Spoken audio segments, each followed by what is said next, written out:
Lesson 1. Time slows down, but regret doesn't. There's a strange silence in nursing homes, not just the kind that fills the halls, but the one that echoes inside your heart. At 82, I've learned that time no longer races.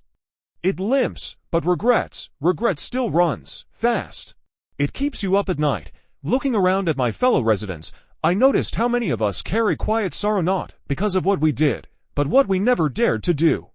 We didn't take that trip, didn't say I love you when we had the chance, didn't forgive ourselves for one mistake we made 30 years ago. In the slow stillness of old age, regrets become loud. And I learned, the time to live fully is not tomorrow. It's not after retirement, it's now, right now. Don't wait until your body aches to chase what sets your soul on fire. Don't wait until the hospital gowns replace your favorite clothes to realize life was always in the small moments: shared tea, long walks, a kiss on the forehead. Time slows down in old age, but regret doesn't. And you don't want to meet it too late. Lesson 2. Loneliness is a silent killer. You think aging is all about blood pressure and bones, but let me tell you, loneliness hurts more than arthritis.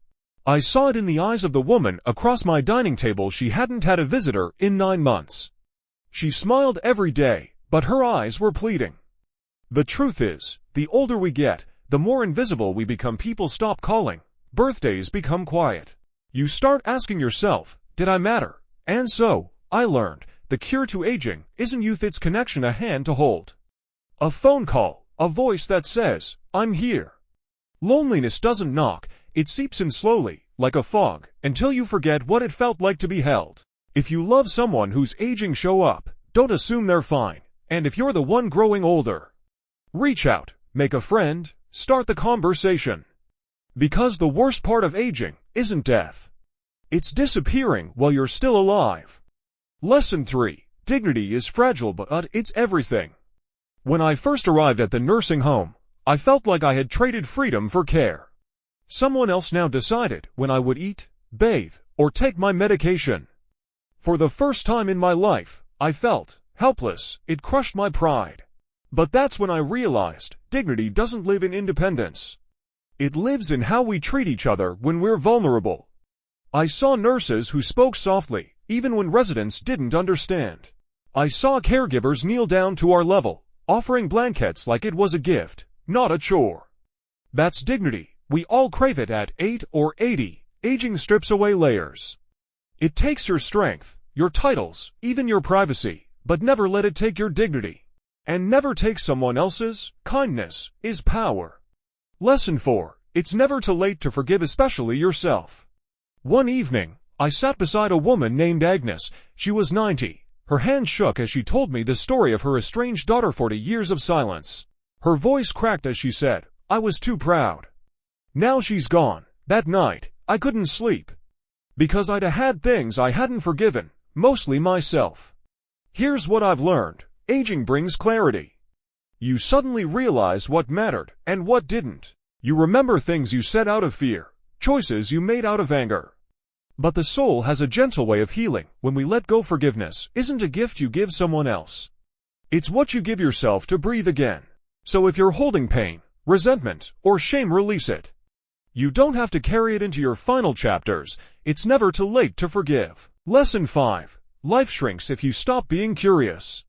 At 82, I began learning French on a tablet. I joined a painting class. I even watched YouTube videos about space. Why? Because I realized curiosity is youth. I saw people with strong bodies but dead eyes. They had stopped learning. They thought life had already been lived. But the ones who thrived in the nursing home were the ones who were still discovering, still asking questions, still creating. Curiosity keeps your brain alive, your spirit alert, your heart young. So no matter your age, stay a student. Learn to dance, learn to code, learn to listen. The day you stop learning is the day you start aging for real. Lesson 6. Gratitude is the only fountain of youth. Every morning, I now whisper 3 things I'm thankful for before I even get out of bed. It might be, I woke up, my pain is less today. I get to hear the birds outside my window. You see, gratitude doesn't just make you happy, it makes you younger inside. I've seen people with failing bodies and radiant spirits because they chose to be thankful, not bitter. Life doesn't owe us anything, but we owe it everything for letting us live this long.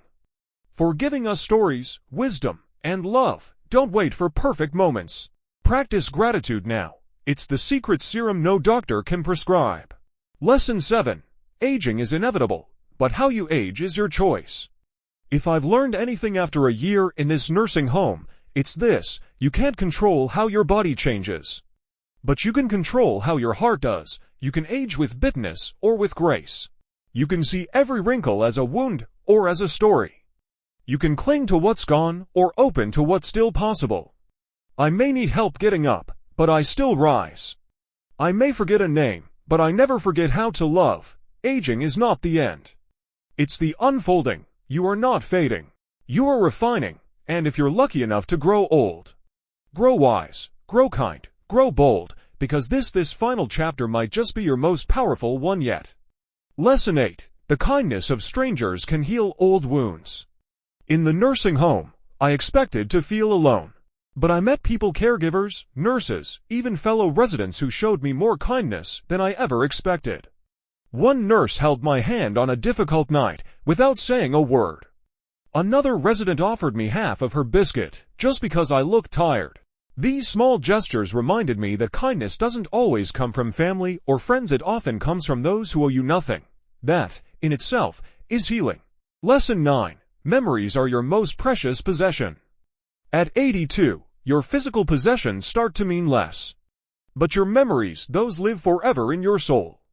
I often close my eyes and revisit my first dance, my child's laugh, my late wife's favorite song. You realize, the real treasures are not in drawers, but in your heart. If you're younger than me, collect those memories now. Take photos, write journals, say the things you'll want to remember later.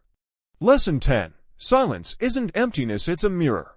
Life in a nursing home is quiet. At first, the silence was heavy. But over time, I learned it had something to teach me. In the silence, I met myself again. I reflected on my regrets, my joys, my mistakes. I forgave myself. Silence isn't empty, it's the place where wisdom waits. Don't be afraid to sit in it. It has truths to tell. Lesson 11. You will still want to be touched, hugged, and loved. Aging doesn't make you immune to love. I still crave touch, a hand on the shoulder, a warm hug. We may grow wrinkled, but our need for affection never fades. If you're visiting someone older, don't just touch them gently. Hug them, look into their eyes. You'll be surprised how deeply it's felt. Lesson 12. Life never stops offering beauty if you're willing to see it. Some mornings, the sun would rise through the window and paint my room in golden light. A sparrow would perch just outside. In those quiet moments, I felt alive. Even here, life offers beauty, a shared smile, a flower in the hallway, the scent of fresh coffee. Growing older doesn't mean losing wonder, it means learning to find it in smaller places.